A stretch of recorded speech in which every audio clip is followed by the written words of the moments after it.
Stop messing around, stop fooling around, stop delaying, stop procrastinating. Get up, get out, get it done. Everything is possible, nothing is a problem, and anything can be overcome. I just get my ass up out of bed, I get my shit together, and I get out and I start the fight. And that will transform you from a mere mortal into a superhuman being. I've never, ever, ever met anybody who told me that they got rich watching their IRA or their 401k.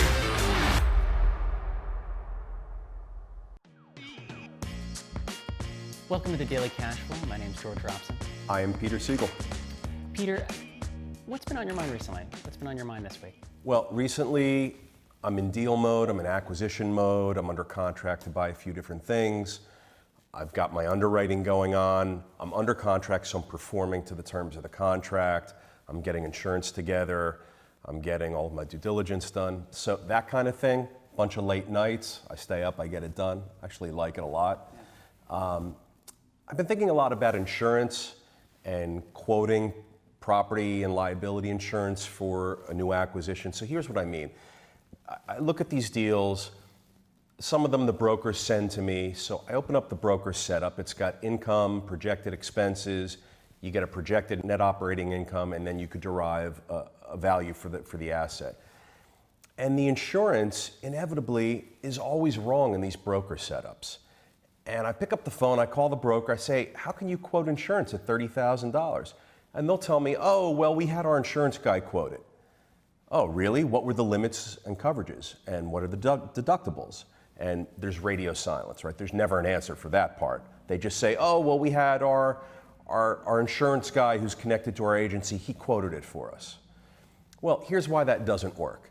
So you're talking about an existing asset from a seller that's got a mortgage amount on it that you're not gonna have. You're gonna have a larger mortgage amount because you're paying a lot of money for it. You're paying more money for it than what your seller paid for it. Now you're talking about lender requirements.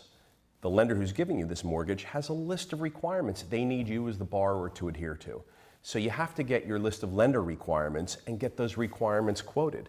You're not getting it quoted to what you think the coverages should be. You're going to get it quoted to what the lender's requirements are for the coverage. And so the broker's telling you what insurance expense is, and they're saying, oh, well, that's what the seller has on it now, or that's what we had quoted. It's all bullshit. Don't listen to any of it. It's always wrong, always. So if you want to underwrite your new deals and your new acquisitions accurately and be tops on your game, you got to go out and get your own quotes. And you can either get it formally quoted from your own insurance guy, or you can get a ballpark. At least it's a starting point, but never, ever, ever take the broker's word for it as to what they put in the offering memorandum or the setup of the property that they've sent to you, or the seller themselves. Maybe you're dealing directly with the seller and the seller is sending you a setup. Don't take that insurance number as the number that you're going to use, because you're going to get whacked when your lender goes to give you a loan quote. How do you verify for yourself on your end? So I get a quote. I've got a relationship with my insurance agent. We'll size up the building. We'll figure out what the gross potential rent roll is. I'll tell them what the purchase price is going to be. I'm going to tell them what my loan amount's going to be. And then I'm going to call up my lender and say, hey, lender, send me over your lender requirements. They're going to send me that. I'll forward it to my insurance guy.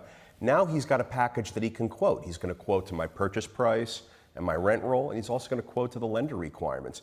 Maybe the lender requires law and ordinance coverage. We call that L&O, law and ordinance coverage. If you're pre-existing non-conforming use, as many older buildings are in these areas, many of the areas that I operate in, an existing building is typically a pre-existing non-conforming use, which means the zoning has changed over the years.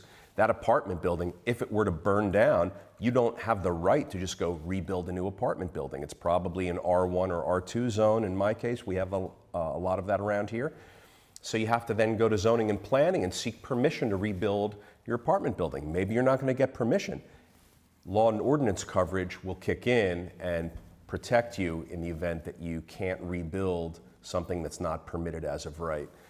That coverage costs money. All of this coverage costs money. So the four things you want to be concerned about with insurance coverage management are deductibles, limits, coverage, and premiums. Those are the four key things. No two insurance policies are ever the same. Maybe you're going to have a lower deductible policy versus your counterpart's higher deductible policy. Maybe you're going to have $1 million more of property coverage than you would otherwise need. And what drives property coverage? Your price per square foot to rebuild. Frame construction today, in today's market, will underwrite at maybe $200, $215 a square foot. If it's masonry construction, you're looking at more, maybe $275 a square foot, maybe $300 a square foot to rebuild a masonry building if it should fall down, burn down, get knocked down, whatever. You have to know your construction values, you have to know your replacement costs, all of that stuff you have to be an expert in. George, we talked often about becoming an expert in many things. So now I'm talking about insurance, but I'm referencing how you have to know construction, you have to know replacement values, and you have to have a sense of risk management and asset management, because as an asset manager and property owner, you're the one who's responsible for your coverage renewals and your policy renewals that come up. Do you have the right amounts? Do you have to increase or decrease depending on what's happening in the marketplace? If you're in a coastal area, like a lot of our buildings are, there's not a big marketplace for insurance providers in coastal areas. So you have to be able to have options to go to different carriers to get quotes. If you're in a non-coastal area, that can be quoted very easily, and where it's a very competitive market, there's going to be a ton of options for you. You can get a ton of quotes and get very competitive pricing. So you're going to have to be on top of all of that kind of stuff. But for sure, premiums, deductibles, limits, and coverages are the 4 key areas of any insurance policy, and you're going to have to know all of that stuff and know your replacement cost of your asset that you're insuring. And listen, don't take your broker's word for it, don't take your seller's word for it.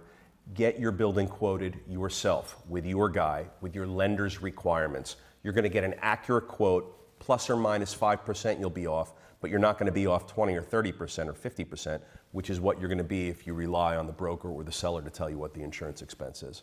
Was there a particular part of your career where this really became a priority and you realized that this was something that needed to be prioritized? Well, early on, you recognize that you have to know what insurance is all about. And all of the real estate guys that I knew that I was meeting and watching and listening to, they all left insurance management to themselves. They didn't have an employee do it, they didn't have a property manager do it, they didn't have their CFO do it, they didn't have someone else do it that they farmed it out to. They did it themselves. I'll never forget it. I saw time and time again all these huge successful guys in New York that were real estate tycoons. They were in charge of insurance for their portfolio themselves. Well, when you see that, you go, oh, if it's important enough for the boss to want to do it themselves, there must be something in there that is important, right? So that seems to be kind of like the secret sauce, so to speak, for you in terms of knowing what needs to be hands-on and knowing what needs to be delegated. There's another one too, you didn't ask me about this, but I'll never forget, and I can't remember if we spoke about this, but I will never forget. When I was a kid, I was in New York City. My brother had an office in one of the Trump buildings downtown in the financial district. And Donald Trump signed all of his own leases. His signature was on my brother's lease for my brother's office. And I'll never forget, I said to my brother, what's up? Why is someone like Donald Trump signing his leases? My brother looked at me and said, he signs all of his leases. And it hit me so hard, like, that's where the buck stops, right? The lease document. Things can change, but once you sign it, that's what the deal is. So it made sense to me that Donald Trump or anybody else who's managing expensive and important portfolios of real estate would want to see that contract come across their desk and be the one that gets to sign the contract. Now, I'm sure they've got a summary page. I'm sure their legal team or their leasing team is prepping them on what the key bullet points are of the contract that's in front of them. But they're looking at that prep, and then they're going right to the document. They're going to review that document and sign it. That's what I do every day. So I sign my own leases. I'm in charge of my own insurance. And it's one of the ways I sleep at night. I don't leave that stuff to chance. Should commercial property owners be concerned about taxes right now? This is another thing that's on my mind this week. This is really part B of your first question to me. So I'm underwriting property taxes on these new acquisitions I'm making. So should commercial property owners be concerned about taxes? Fuck yes. I mean, look at this world we're in. No one has any money. The municipalities, the towns, the states, no one has any money. So the towns are going to look to the commercial property owners to foot the bill for these budget deficit gaps that are hitting everywhere and all of us right now. I mean, COVID's wiped out the budgets of everybody, towns, businesses, individuals. But I promise you that the property owners are going to get the finger pointed at them to make up for these deficits, and property taxes are going to go up, especially in the crazy state of New Jersey, where we all know what happens here, in New York, New Jersey, the tri-state area. I mean, it's a crazy tax environment, but New Jersey in particular, a very fractured state economically, and property taxes are constantly skyrocketing. Just when you think they're done, next year they go up again. Any recommendations for like underwriting for that, preparing for that kind of scenario? Yeah, I mean, you got to be careful. A lot of people say, oh, well, call the local tax assessor and just tell them that you're buying 4 Main Street, and what would the property taxes be if you were to buy 4 Main Street for $20 million. The assessor is going to start salivating. Wait, what? 4 Main Street? You're going to buy it for $20 million? And he'll look it up on his screen, and he'll see that it's assessed for $4 million. And he's going to go bananas, and you're going to get reassessed as soon as he sees that trade hit his desk. So I would recommend be careful. Don't rush to make a phone call to the local tax assessor and disclose the address that you're looking at. Here's what I would do. The tax assessor's methodology for assessment is public knowledge. So look it up, become an expert at it, get familiar with it. How often does that municipality reassess? Is it every year? Every 10 years? Never. Figure out the frequency. I would pull up the assessment roll. I would look at what the land and improvement value is, what you're about to pay for the building versus what's on the assessment roll. I promise you what you're about to pay is going to be a lot more than what the building's assessed for, so you should be prepared for the reassessment of your building that you're soon going to be buying, and the inevitable increase in property taxes that are going to come along with having bought that building at that new higher price. So be careful. Maybe don't call the assessor right away, and maybe don't disclose what the address is, but do your own research, figure out the assessor's methodology. You're going to have to become an expert in the local rent comps. You're going to have to know what the rental comps are for product types and unit types of the size and quality that are in the building that you're about to buy, because your assessor is looking at all the buildings that are comped to this subject building that you're about to buy, and he's going to derive income and expenses based on what the market is for this building type, and he or she is going to derive a net operating income, and he or she is going to apply a cap rate or an adjusted cap rate to the net operating income, and is going to come up with a value, a market value, of which to peg your assessment to. So you should be ahead of that curve and know that that's what the assessor's doing, so that's what you should do. You should be doing your own income and expense projections based on every similar building in that area that assessor and that municipality can see and touch. You should know what all those buildings are assessed for. You should know what their approximate income is. You should be on apartments.com and the websites. You should see if there's any advertisements for vacant units in any of those comp buildings, and know what the rent comps are. Because I promise you that's what the assessor is going to do, and they're going to generate a model, and if they don't yet see your new purchase price that's very high come across their desk, they're going to assess 4 Main Street based on the income and expenses of what should be in the marketplace. And you're going to have to be able to maneuver around that. So definitely get ahead of property taxes. Expect property taxes to go up. Become an expert in how property taxes are determined. There's assessment and there's tax rate, so you're going to have to know the municipality's budget, if there's a budget shortfall or if there's a budget excess, and how the tax rate is going to move depending on your town's government leaders being able to manage the budget in that town. Because if there's a shortfall, they're going to raise the tax rate. And if the tax rate goes up, and if your assessment goes up, now you've got a higher assessed value, a higher tax rate, your taxes are going to the moon. So get a control of it, man, and get your arms around it. And for sure, if you're going to buy something, be comfortable where those taxes can go. And don't get stuck, because you're going to get a mortgage based on taxes being here. If taxes go up to here, your mortgage is all of a sudden going to be debt service constrained. You're going to be in covenant default. You're going to have all sorts of problems. You don't want those problems. So become an expert in tax assessment. So obviously, there's a lot of variables to take into account with that kind of situation. What do you do with that information once you realize, there's a tax hike coming up, or that you have done your underwriting and you realize you're in that kind of situation? So what I do with it, I rejected the purchase of a deal last week. I was under contract to buy a $55 million deal. The broker and the seller had sent me a setup that showed taxes at $280,000. Well, that was a projection based on the assemblage of land, and the CO was just obtained maybe 3-4 months ago. So the assessor hasn't reassessed the building out of its pre-CO phase. So now there's a CO on the newly constructed building. The assessor is going to have to reassess this upcoming fall. The CO's in place. He's going to do an income and expense projection. I think those taxes were going to $550,000. It's like a doubling of the property taxes. And so when the property taxes in this case doubled, it eroded value by like $5 million. And I just couldn't bridge the gap. I couldn't get comfortable and get there. So I rejected the deal. I mean, we had contracts out. We were trying to get comfortable with it. We asked the seller to give us a hurdle so that when the new assessment came out, if the assessment was above the hurdle, we could terminate. And if it was below the hurdle, I had to move ahead and perform and close. I was comfortable with that. The seller wasn't.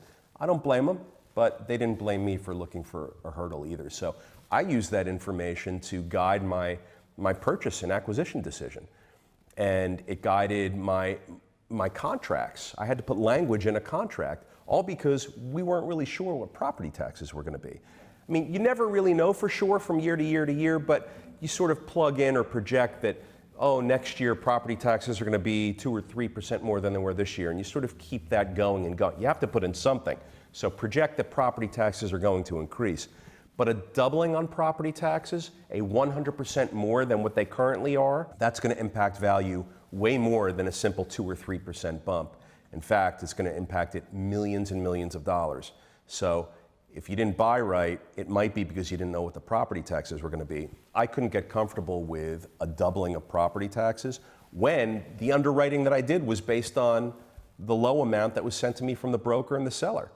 I mean, thank God we saw it, because had we not, we would have moved forward. We would have submitted a loan application. The loan application would have required that property taxes be the lower amount, because that's what I sent over to them. And sure enough, there would have been an appraisal. The appraiser would have caught it. I would have been under contract already. And my seller would have said, it's too fucking bad. You got to buy the building. So thank God we didn't move forward with that. But that's what I use it for. I use it to make sure I know what I'm doing. I use it to make sure I know what my contract should say or not say. I use it to make sure I know that I'm getting the value. I mean, these things trade on the value of the cash flow, income minus expenses. So if your expenses are at a certain level, but really after underwriting and when you get your hands around the building and you start operating the building, you find that your expenses are at this level, it's going to impact cash flow significantly. And when cash flow goes down, the value of your building goes down. So you don't want those problems. You want to know that you're valuing the building correctly. You want to know that your lender is going to be quoting you a loan based on a correct value of the building. And you can fight back and forth with your seller and the broker and whoever else about what value should be, and you can agree on prices, but if the income and expenses is more than a couple of basis points off from where your underwriting is, you're going to have problems. Yeah, that's what jumped out to me. It was the value, your wording of value, and that both insurance and the tax situation are kind of these, not secrets, but they're things that you could overlook if you're not careful. This is a business. This is an investment. The investment's value is 100% predicated on the cash flow that it throws off. Without the cash flow, it's worth less. With more cash flow, it's worth more. What affects cash flow? Income and expenses. Well, we're here talking about insurance and property taxes. These are big swing numbers. Those are your two biggest expenses running any commercial income producing real estate, is your property taxes and insurance. After that, you've got utilities, management fees, repairs and maintenance, grounds, landscaping, things of that nature, staffing. But your two single biggest expenses on any commercial building are going to be property taxes and insurance. So you better get your hands around those two things, because a few $1,000s swing in either direction of taxes or insurance can impact your loan proceeds by a lot, right? Because a few $1,000s gets capped at a cap rate. So it's not just a few $1,000s you're off, it's going to be several $100,000 you're off per few $1,000 swing. And in the case that I just cited for you, if property taxes double and they double by a few $100,000, it's going to be millions of dollars that your valuation is going to be off. So you're going to be overpaying by millions of dollars if you don't stay on top of your property taxes. Yeah. All right. Things to look out for. I have a listener question from Twitter. Twitter. Who do you see as your biggest competition, and how do you keep your edge? Wow, my biggest competition, without a doubt, is me. I'm in competition with myself all of the time. And here's what I mean by that. So I'm a type A personality. I want to problem solve. I want to get my ass up. I want to go. I want to be successful. So my benchmark for that is what I did yesterday. So tomorrow I'm trying to be better than I was today, and so on and so forth. So I'm constantly competing with myself, trying to better myself, trying to expand myself, trying to learn more, do more, grow, listen more. I want to grow in every possible way. Well, my most recent benchmark is where I was yesterday. I'm really keyed into knowing what my own levels of performance and my own levels of awareness and knowing what all of that stuff is and then trying to expand and grow beyond that. But I've got competition when I go out to buy buildings. I mean, there's other bidders in the marketplace, so I'm competing with them.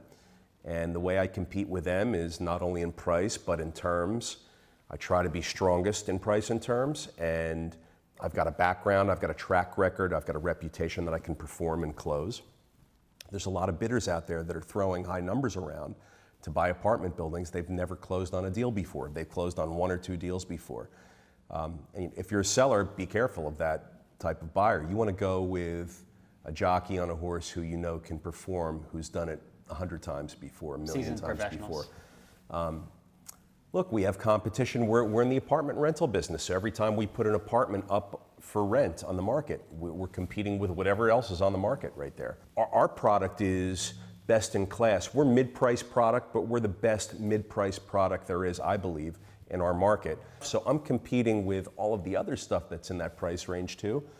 And so we try and make our product stand out with quality renovations and good service and great locations and amenities and things like that, that maybe our competition in the same price point aren't going to be able to offer. So we compete with the marketplace there. And then lastly would be the competition that I speak about when I'm speaking to investors or partners, and we talk about what their investment alternatives are.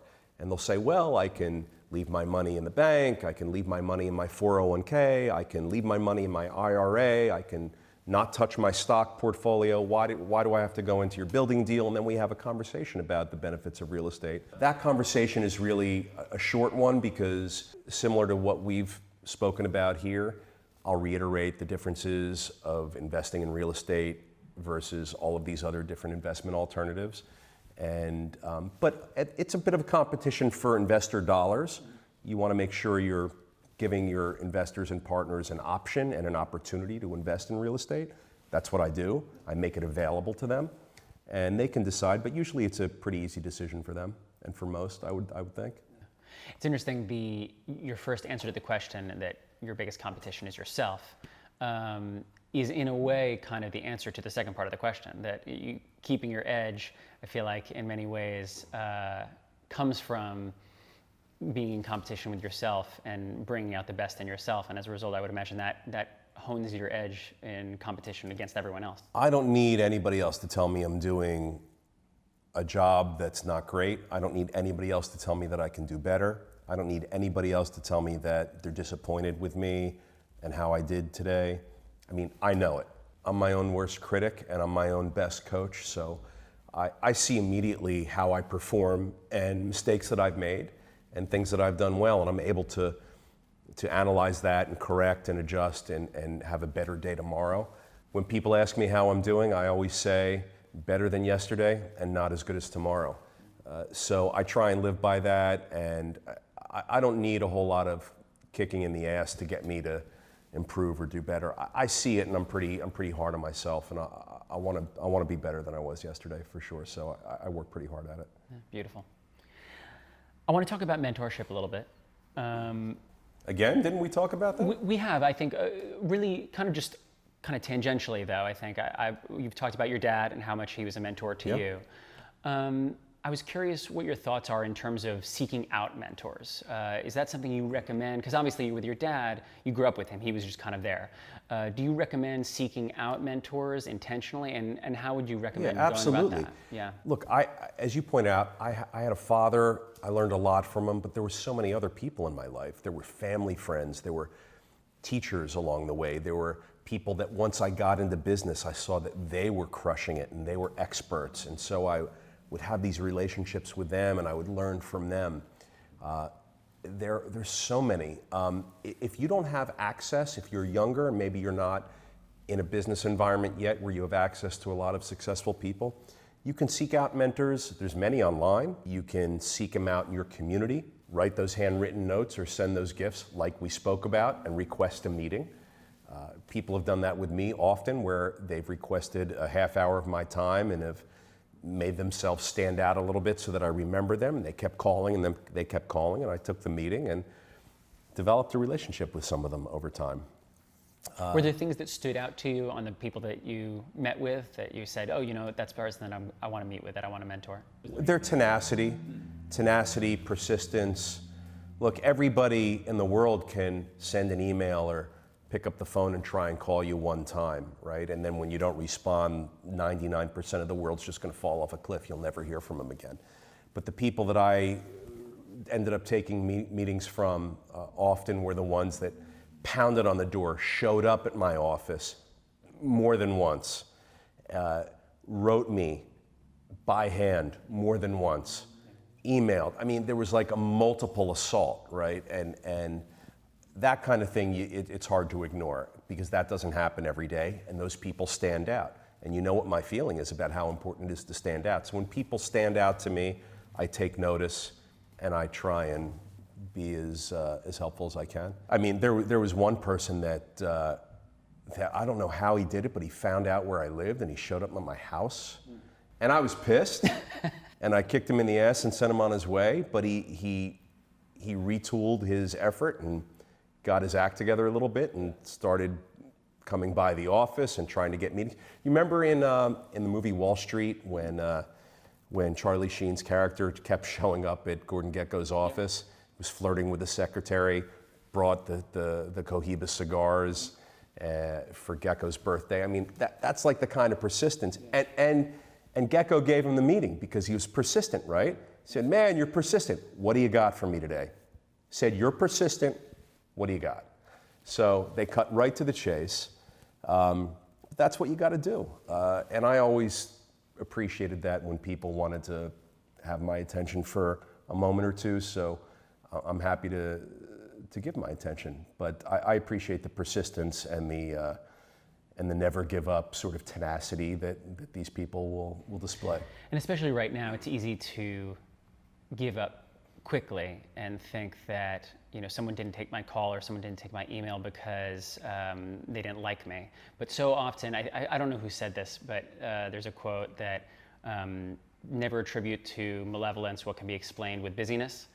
And, George. And especially right now, we're so busy, you know, everyone's so busy, regardless of who you are, that it's just so helpful to do that because then it allows you to be persistent and to just be like, well, they're a busy person, so I'm just going to try again. Right. So here's a recommendation. Seek out the experts in their local area, become attached to them, work for free, nights and weekends, and don't look to gain anything from it other than the knowledge and experience and the connections, because that's going to be the stuff that's going to propel you. Sure, you can offer to be in their presence and ask to intern or work part-time nights and weekends in exchange for a salary or money or something, and maybe they'll feel obligated to do that. Great if they do, but if they don't, you know, I suggest being attached to them like an octopus just to get the connection and the experience and to absorb the things that are happening in that world that you want to learn about.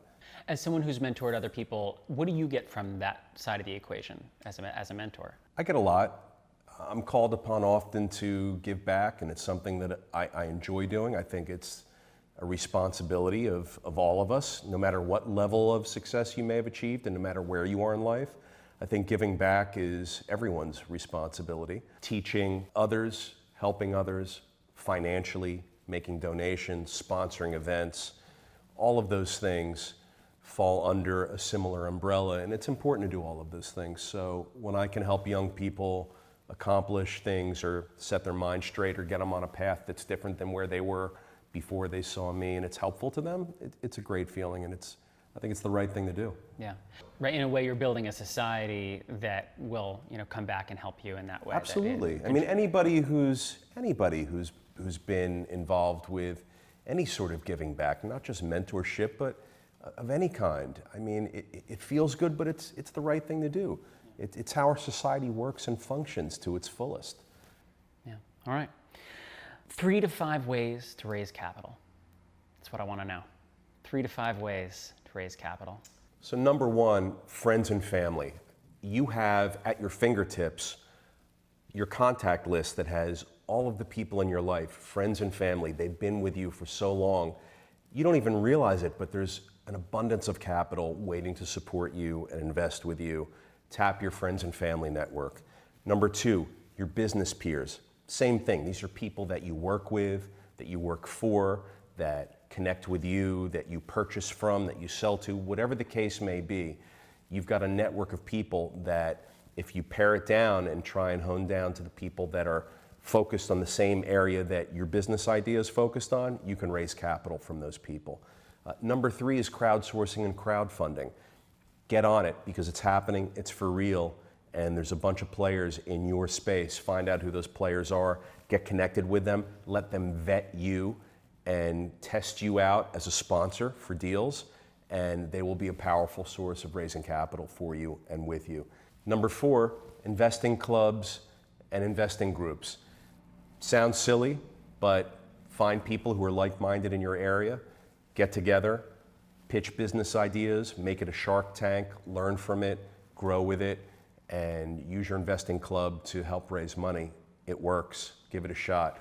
But no matter which or all of the ways that you choose to raise money, make sure you have the following things down, no excuses. Number one, make sure your business plan is together, that you're an expert in all facets of your business plan, and that you're prepared to answer the tough questions that you know are coming, and you know what those questions are going to be. So make sure that you know all of that stuff. Number two, make sure that when you present your business plan, make sure that your presentation skills are top notch. Make sure your eye contact is together. Make sure that your presentation skills are hot and working and firing on all pistons. Make sure that you're speaking slowly, articulately. Make sure that you're capturing your audience, and you're going to have a better time raising capital if your presentation skills are great. You've heard me talk about that a lot. And number three, have fun doing it, because I promise you, if you look like you're enjoying yourself and if you look like you're having fun while you're raising capital to the appropriate audience, you're going to raise money. Yeah. Wow, I really enjoyed this conversation. I'm glad you enjoyed it, George. So those are my kind of traditional questions that I have for this week.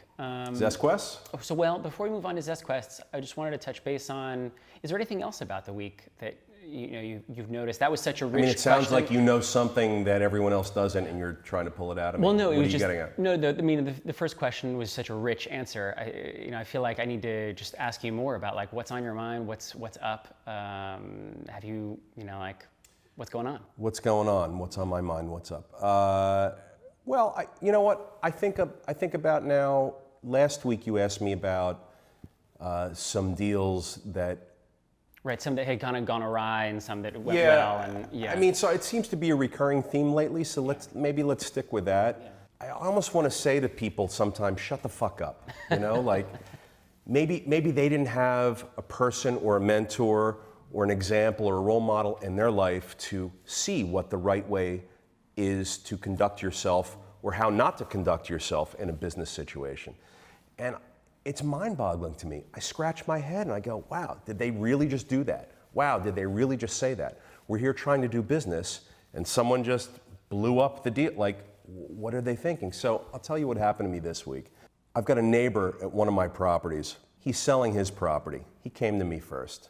He said, look, I'm selling my property. I wanted to give you first shot. Great, thank you, sounds good. We talk about the numbers, we talk about the features, we talk about the terms of the deal.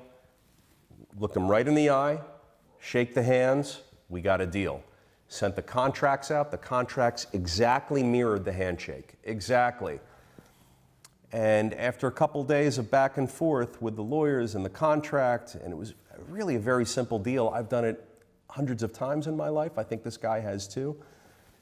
Radio silence. Guy goes silent. And no phone call. The lawyer calls and says, well, my guy changed his mind. Thanks, have a nice day. Wow. Fucking really? Are you serious? Like, what happened?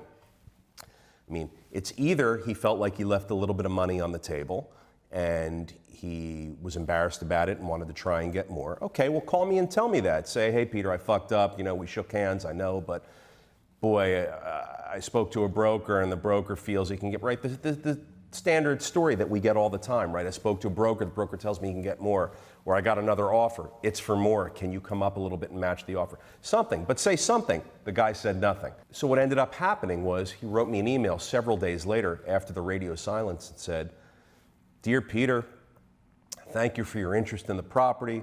I've decided to hold off and sell towards the end of the year, right? We're in September now. The end of the year is like 4 months away, right? Less.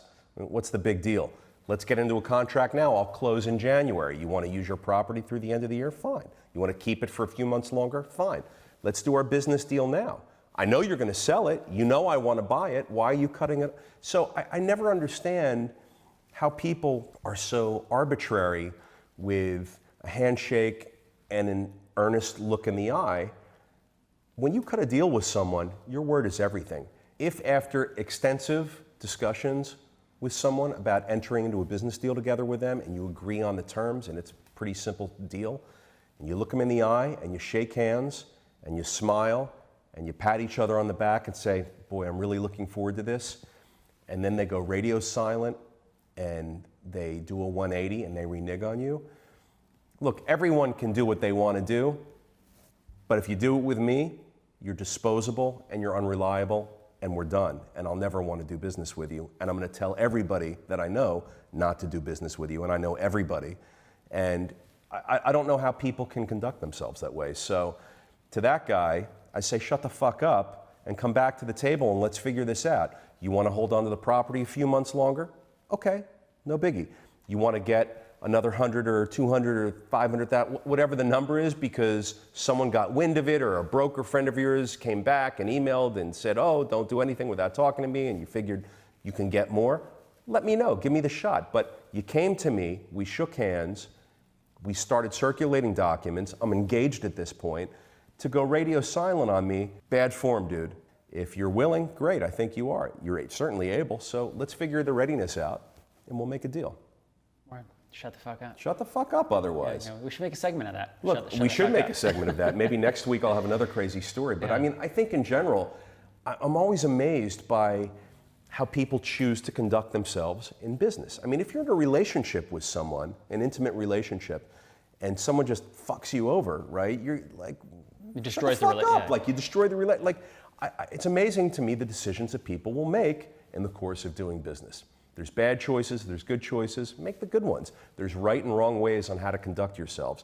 So maybe the segment should be the right and wrong ways and how not to conduct yourselves in business. For those that are looking for mentors, maybe they'll watch the this week's episode of Shut the Fuck Up. I think we should do that. Yeah, I think we should too. All right. Good question. Yeah, we'll look out for that, listeners, next week for Shut the Fuck Up. Thanks, George. Zest Quest, Peter? Zesty. Fantastic. Lemon zesty. Lemon zesty. First one, actually, we've kind of talked about this a little bit in this episode. We didn't even. Are we repeating ourselves? I hope not, but I'm going to ask the question anyway. What's your preferred method to support a cause, organization, or charity? That's a relevant one for me this week. I was just asked to be on the national board of a particular charity organization. I had to say no, but you know that when I say no, I like to say no in a big way. So I said no in a big way, and I invited them to circle back to me next year. Now's not the right time for me. I'm already involved in multiple organizations, both financially and with my time, so I couldn't really add anything new.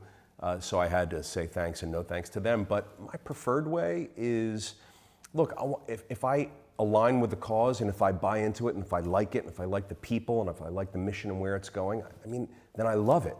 And I want to be involved. And when I want to be involved with something, I'm involved 100%. And I get my family and friends and my businesses involved, and I weave it into the fabric of my life, and I do the most that I can do. Because I believe that that's what these great organizations deserve, and I believe that I want to make an impact. I mean, I don't want to do anything where I'm not making an impact. I want to be involved if I can make an impact, both financially and with my network, and add value and bring something to the table that they didn't have before. I'm involved, George, with this great organization called dreamfoundation.org. Throw up a link if you don't mind. So this is a great organization. I've been involved for maybe 8 years now. And we're based in Santa Barbara, Montecito, California. It's been around for about 30 years, and we're part of the New York East Coast office. And it's this great organization that assists with end-of-life dreams, dreamfoundation.org. So go check it out. That's one that I'm involved in. I'm heavily involved with my alma maters where I went to school. And I enjoy being a part of that community, and I will teach classes. And it's way more than just giving financially. I mean, these things, it takes people as well as money. You really need both. And I think that makes your yes and no that much more important, knowing that you're going to have to, not have to, but that knowing that you're going to contribute so much for your time and energy to something that you care about. So that yes and no is really important to take seriously. I mean, when you get me, you get all of me, for better or for worse. Hopefully it's for better. But my preferred way to be involved in community is to be involved in community. I mean, I'm always looking for opportunities to be involved with the community. I always want to say yes. If I can't, I can't. But I'm looking for opportunities to say yes. So the people in my immediate communities, I think, recognize that, and we're always participating in everything and anything that we can locally in our own towns, near here and where we live. It's so important. It's our duty, and it's really important for all of us to find many things to be involved with, as many as we can handle, and improve the world and make shit better for everybody. So, making shit better for everybody. Yeah. I love that. All right, last question for today. Thanks. Do you have any meditation practices, prayers, mantras, affirmations, anything like that that has been helpful to you? I'm not much of a prayer, so you won't find me praying so much, and I don't really know why. But I can tell you that I think all of that stuff that you just listed, it's really all so similar. So whatever your thing might be, we all probably do one or two or more of those things that you just listed. So for me, I do meditate. I've always meditated for the past maybe 20 years, and I've become good at doing it quickly now.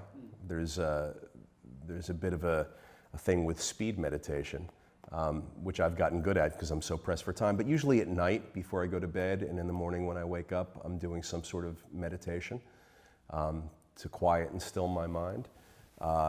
Affirmations, I mean, I told you before, I'm constantly coaching myself and kicking myself in the ass to do better than I had done yesterday.